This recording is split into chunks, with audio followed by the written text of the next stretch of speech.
আরব দেশগুলোর ভণ্ডামি ও ষড়যন্ত্র ফাঁস হতে চলেছে।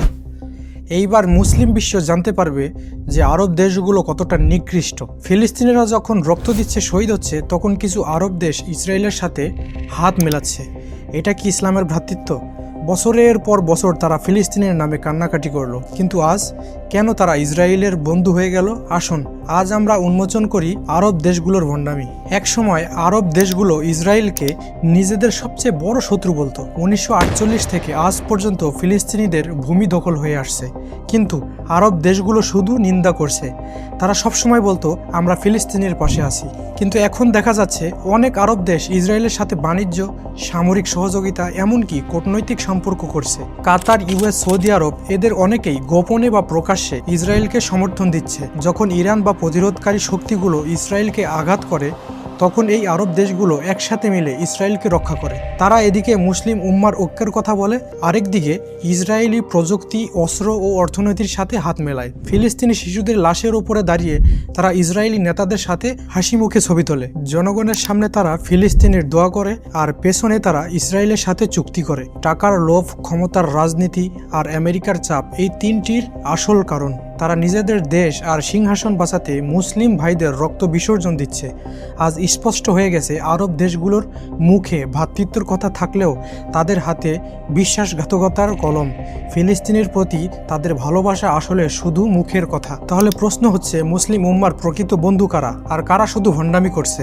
এখন আপনি যদি আরব দেশগুলোর ভণ্ডামি সরাসরি দেখতে চান, তাহলে কিছুদিন আগের ঘটনায় ফিরে যাই। এই ম্যাপটি দেখুন, এটা ইসরায়েল নামক এক ভূমি, যেখান থেকে কিছুদিন আগে সরাসরি মিসাইলের মাধ্যমে হামলা করেছিল ইরানে, বা যুদ্ধবিমান সরাসরি ইরানে হামলা করেছিল। এখন প্রশ্ন হলো, একটি দেশের প্লেন, যুদ্ধবিমান, মিসাইল আরেক দেশের উপর দিয়ে কি যেতে পারে? উত্তরটা হলো হ্যাঁ, যেতে পারে।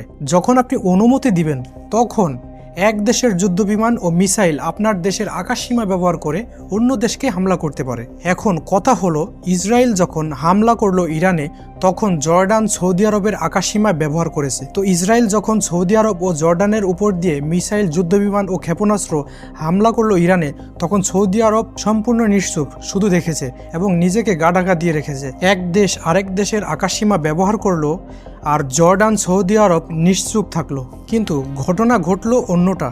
যখন পাল্টাপাল্টি আক্রমণ করলো ইরান, ক্ষেপণাস্ত্র, ড্রোন হামলা করলো ইসরায়েলে, তখন সেই সেম ঘটনা ব্যবহার করতে হলো সৌদি আরব ও জর্ডানের আকাশসীমা। তখন জর্ডান ও সৌদি আরব, আমেরিকা, ফ্রান্স মিলে ইরানের ড্রোন ও ক্ষেপণাস্ত্র আকাশে ধ্বংস করে দেয়। ইরান যে পরিমাণে ক্ষেপণাস্ত্র হামলা করেছিল ইসরায়েলে, যদি সৌদি আরব, জর্ডান ও আমেরিকা এগুলোকে ধ্বংস না করত, তাহলে ইসরায়েলের অস্তিত্ব থাকতো না। এবং এর পরপর আমরা দেখলাম হঠাৎ করে কাতারে হামলা করলো ইসরায়েল, তখনও সৌদি আরবের আকাশসীমা ব্যবহার করলো ইসরায়েল। এখানেও দেখা গেল সৌদি আরব নিশ্চুপ, ইসরায়েলকে আকাশসীমা ব্যবহার করতে দিল। অর্থাৎ বোঝা যাচ্ছে সৌদি আরব চাচ্ছিল কাতারে হামলা হোক।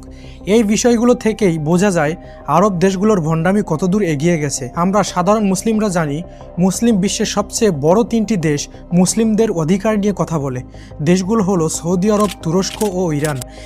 ইরানের জায়গা থেকে ঠিকই ইসরায়েলকে কর্মের জবাব দিচ্ছে, কিন্তু আমরা দেখছি আর দুইটি দেশ, সৌদি আরব ও তুরস্ক, নিশ্চুপ। চলুন জেনে নেই তারা চুপ থাকে কেন, প্রকাশ্যে কেন তারা কথা বলে না ইসরায়েলের বিপক্ষে।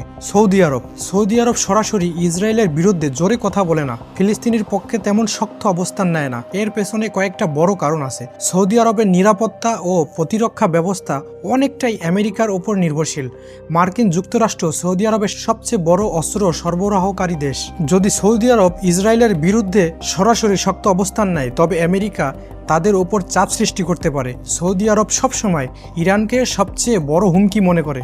ইসরায়েল এবং আমেরিকা উভয় ইরানের বিরুদ্ধে অবস্থান নেয়। তাই সৌদি আরব মনে করে ইসরায়েলের বিরোধিতা করলে ইরান আরও শক্তিশালী হবে, যা তাদের জন্য বিপদ। সৌদি আরবের অর্থনীতি অনেকটাই পশ্চিমা বিনিয়োগ ও আন্তর্জাতিক বাণিজ্যের উপর নির্ভরশীল। ইসরায়েলের সঙ্গে সম্পর্ক খারাপ করলে আমেরিকা ও ইউরোপীয় শক্তিগুলো তাদের উপর অর্থনৈতিক চাপ দিতে পারে। ভবিষ্যতে সৌদি আরবের ভিশন 2030 এর মাধ্যমে দেশকে আধুনিক করতে চাইছে। এর জন্য পশ্চিমা সমর্থন দরকার। অনেক আরব দেশ প্রকাশ্যে ফিলিস্তিনের পক্ষে স্লোগান দেয়, কিন্তু আড়ালে ইসরায়েলের সঙ্গে সম্পর্ক রাখে। সৌদি আরবও কৌশলগতভাবে চুপ থাকে যাতে এদিকে আমেরিকা ইসরায়েলের খুশি রাখা যায়, আরেকদিকে মুসলিম বিশ্বের নামে সম্পূর্ণ মুখোশ খুলে না যায়। সংক্ষেপে বলা যায় সৌদি আরব ইসরায়েলের বিপক্ষে প্রকাশ্যে কথা বলতে ভয় পায়, মূলত আমেরিকার চাপ, ইরান ভীতি, অর্থনৈতিক নির্ভরশীলতা ও রাজনৈতিক কূটনীতির কারণে। এখন আসা যাক তুরস্ক। এবার তুরস্কের অবস্থান ব্যাখ্যা করা যাক। তুরস্ক ও ইসরায়েলের মধ্যে সামরিক প্রযুক্তি ও বাণিজ্যিক সম্পর্ক আছে। বিশেষ করে প্রতিরক্ষা ও উচ্চ প্রযুক্তির ক্ষেত্রে ইসরায়েলের সাথে সম্পর্ক তুরস্কর জন্য গুরুত্বপূর্ণ। গ্যাস ও জ্বালানি সহযোগিতার ক্ষেত্রেও দুই দেশের যোগাযোগ রয়েছে। আমেরিকা ইসরায়েলের সবচেয়ে বড় মিত্র। আবার আমেরিকার সাথে তুরস্কের সম্পর্ক ন্যাটো, প্রতিরক্ষা, অর্থনীতি খুবই গুরুত্বপূর্ণ। তুরস্ক যদি খুব বেশি আক্রমণাত্মক ভঙ্গিতে ইসরায়েলের বিপক্ষে যায় তাহলে ওয়াশিংটন থেকে বড় চাপ আসতে পারে। তুরস্কের প্রেসিডেন্ট এরদোয়ান ফিলিস্তিনিদের জন্য সমর্থন দেখিয়েছে, তুরস্ক জনগণের কাছে জনপ্রিয়তা পান। তুরস্কর প্রেসিডেন্ট এরদোয়ান ফিলিস্তিনিদের জন্য সমর্থন দেখিয়ে তুর্কি জনগণের কাছে জনপ্রিয়তা পান। তবে রাষ্ট্রীয় পর্যায়ে একদম সম্পর্ক ছিন্ন করলে দেশীয় অর্থনীতি, পর্যটন, এমনকি প্রতিরক্ষা সহযোগিতার উপর নেতিবাচক প্রভাব পড়তে পারে। তুরস্ক চায় মুসলিম বিশ্বে নেতার মতো দাঁড়াতে, তাই ফিলিস্তিনিকে সমর্থন করে, কিন্তু একই সময় পশ্চিমা শক্তির সাথে পুরোপুরি বিরোধিতা যেতে চায় না। এজন্য তারা অনেক সময় সমালোচনা করলেও সম্পর্ক পুরো ভাঙে না। আন্তর্জাতিক অঙ্গনে শুধু বক্তব্য দিয়ে নয়, বাস্তবিক স্বার্থ রক্ষা করাও জরুরি। এজন্য তারা সরাসরি যুদ্ধের ভঙ্গি নেয় না। সহজভাবে বললে তুরস্ক আসলে ফিলিস্তিনের পক্ষে থাকে, কিন্তু রাষ্ট্রীয় স্বার্থ, আমেরিকার চাপ, অর্থনৈতিক আর কূটনৈতিক ভারসাম্যের কারণে ইসরায়েলের বিপক্ষে পুরোপুরি খোলাখুলি ও ধারাবাহিকভাবে দাঁড়ায় না। ইদানিং সামাজিক যোগাযোগ মাধ্যমে ছড়িয়ে পড়া ভাইরাল ভিডিওতে দেখা যাচ্ছে হঠাৎ করে গাজার আকাশে ইসরায়েলি সেনারা বিমান থেকে হাজার হাজার লিফলেট ফেলছে, যেটা আরবিতে লেখা। গাজার আকাশে ইসরায়েলি সেনারা লিফলেট ছড়িয়েছে।